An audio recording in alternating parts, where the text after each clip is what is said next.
Hey, everybody, and welcome back to the Deep Dive. So, today we're going to be looking at a question that I know has been on a lot of your minds. What would happen to Earth if the sun just suddenly vanished? Like no supernova or anything crazy like that, just poof, gone.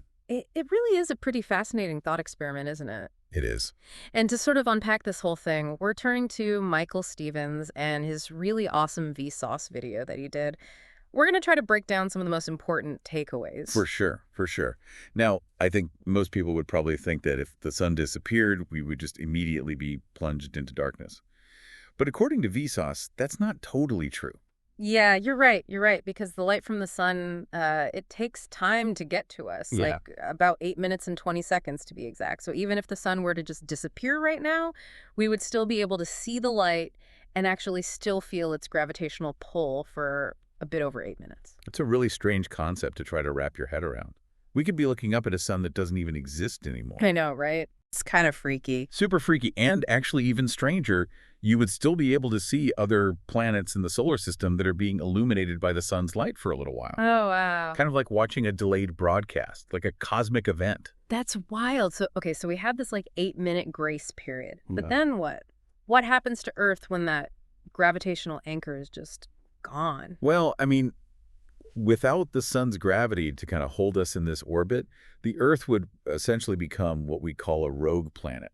So instead of following our elliptical path around the sun like we normally do, we would just shoot off, kind of like if you just flicked a marble off of a table. So no more seasons, no more years, just straight shot through space.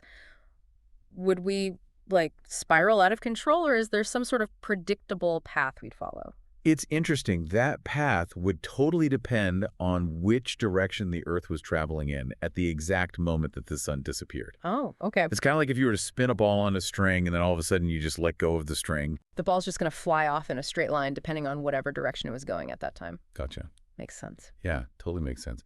So we'd be hurtling through space. It's amazing to think about just the scale of all that. But what about conditions here? Let's talk about like the impact on life here on Earth. Yeah, well, I think it goes without saying that the most immediate consequence of losing the sun would be that, well, there's no more sunlight, Right. which would just have like a completely devastating effect on, plants. Yeah. They need sunlight for photosynthesis. Exactly, yeah. No sun, no photosynthesis. Mm. So basically that means that the entire food chain would pretty much collapse, right? You got it. I mean, photosynthesis is really like the absolute foundation for almost all life on Earth. It's how plants are able to turn that sunlight into energy. And it's directly and indirectly responsible for pretty much all the food that we eat and the oxygen that we breathe. So, okay, so we have no more food production, but what about the oxygen? Would we suffocate like immediately? Well, actually, no. This is where it gets really interesting. The Earth's atmosphere actually contains a huge reservoir of oxygen, like enough to last us thousands of years. And that's due in part to something called the Great Oxidation Event, which happened billions of years ago. The Great Oxidation Event. I had never even heard of that. It was a big deal. I mean, it was like a huge turning point in the history of Earth. Essentially, there were these tiny organisms called cyanobacteria, and they evolved the ability to photosynthesize. And as a byproduct, they started pumping out all of this oxygen. Wow. It was a lot. And so this actually led to a massive increase in the oxygen levels in the atmosphere, which basically paved the way for more complex life forms to start evolving, like us. So even without the sun, we'd have this reserve of oxygen to breathe. Mm-hmm. So I guess that's kind of a silver lining in all of this.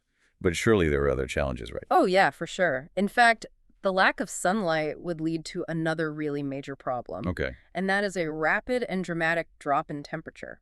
Yeah, the deep freeze. How cold are we talking exactly? Well, within a week, the average surface temperature would drop to freezing. Wow. And within a year, we're looking at about negative 73 degrees Celsius or negative 100 degrees Fahrenheit. Oh my gosh, I can't even imagine what that would be like. What would happen to, like, those geothermal areas? Good question. Geothermal areas, like Yellowstone or Iceland, those are all regions where the heat from Earth's interior actually comes up to the surface. And they have, the geysers and the hot springs and stuff like that. Right.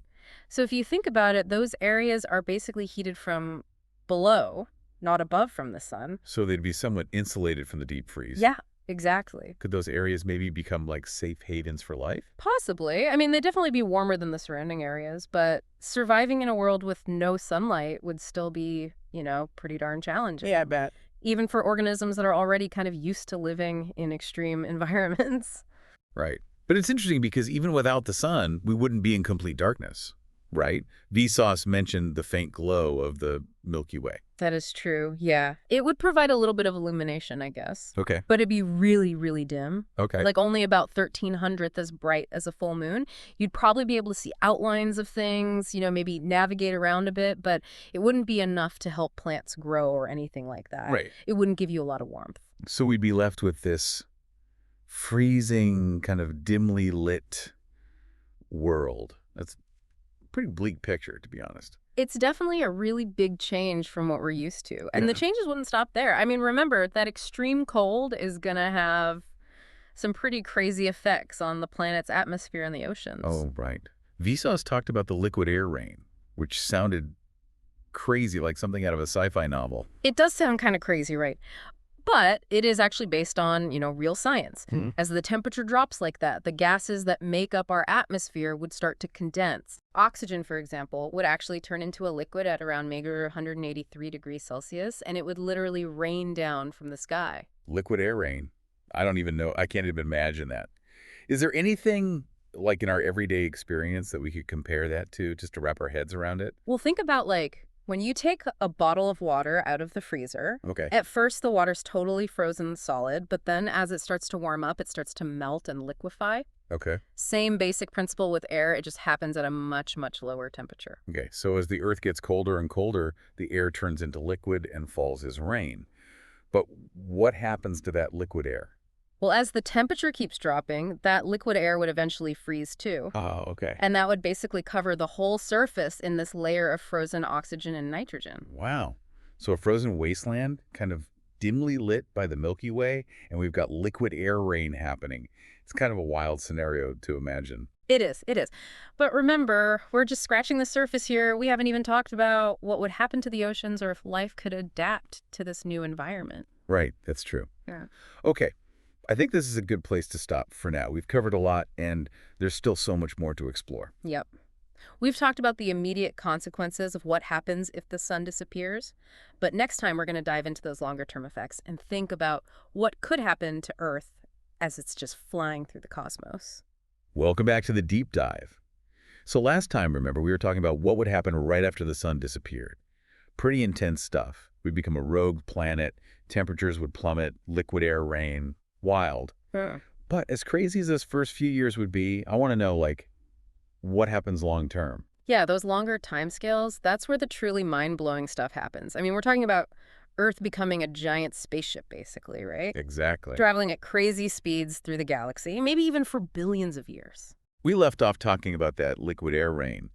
What happens to the oceans? They got to freeze up pretty quickly, right? Yeah, the surface of the oceans would definitely freeze over, but it wouldn't be like everything just turning into a big block of ice. Okay. Remember, ice is actually less dense than water, which is why it floats, right? Right. So that would create a layer of insulation on the surface of the ocean, and that would actually trap the heat from the Earth's core underneath.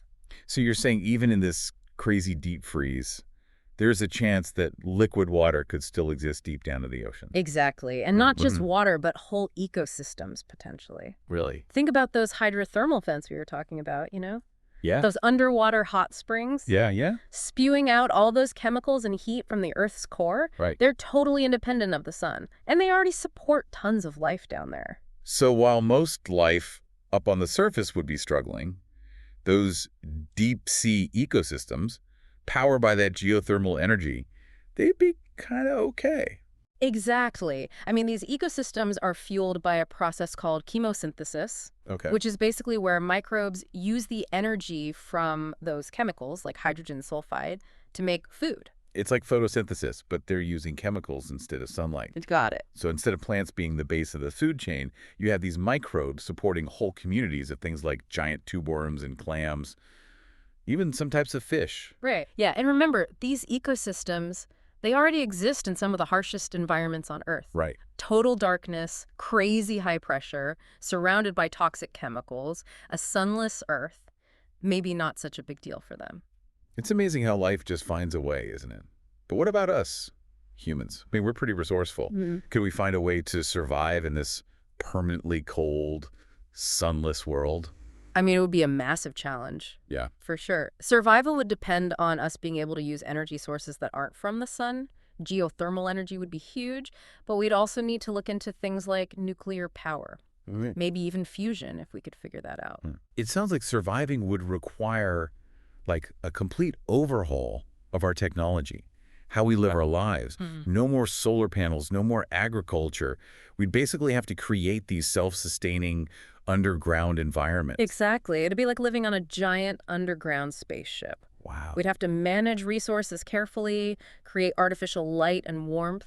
It's a bleak picture, but there's something kind of awesome about it, don't you think? I know what you mean. Earth would be this cosmic arc, carrying the last bits of life across the galaxy. It really gets you thinking. What if, on its trip through the Milky Way, Earth just drifted close enough to another star? Oh, that's interesting. Could Earth get captured by another star's gravity? Like a cosmic game of capture the flag? And what would happen to life on our frozen planet if that happened? Well, it's possible. It would have to be the right kind of star, though, you know? Okay. Something kind of like our sun, similar size and temperature, so it could give us the right conditions for life to, I don't know, make a comeback. So we'd need a star that could, like, melt our frozen oceans and provide enough light and warmth to get photosynthesis going again. Exactly. And as we got closer to that new star, its radiation would get stronger and stronger. Okay. So imagine those layers of frozen air starting to melt, glaciers receding, sunlight filtering down to the surface. It would be like a second Genesis, right? A whole new chance for life to start over and evolve. I know, right?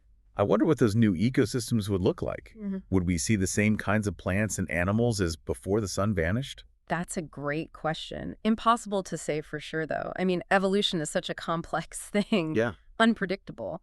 But maybe some of the life that survived in those deep sea vents could adapt to the new conditions and kind of repopulate the surface. Or maybe totally new life forms would appear, especially adapted to this new environment. Exactly. You could have plants that can thrive in lower gravity bioluminescent creatures lighting up the night. Who knows? It's amazing to think about all the possibilities. But even if Earth never runs into another star, even if it's just this frozen wanderer forever, it's pretty cool that life could still exist, even in some form. Yeah, it really is. It shows how tough life is, you know? Yeah. Its ability to adapt and survive even when things get really extreme. But what if some future civilization discovered Earth, billions of years from now? Oh, yeah. Frozen solid, no sun in sight. Do you think they'd even realize it used to be a completely different place? That's an interesting thought. Wouldn't they be able to, like, tell? I mean, they'd be super advanced, right? Maybe, but it might not be as obvious as you think. Okay. Think about it. All the evidence of our solar system's history would be gone. No sun, no other planets to compare it to.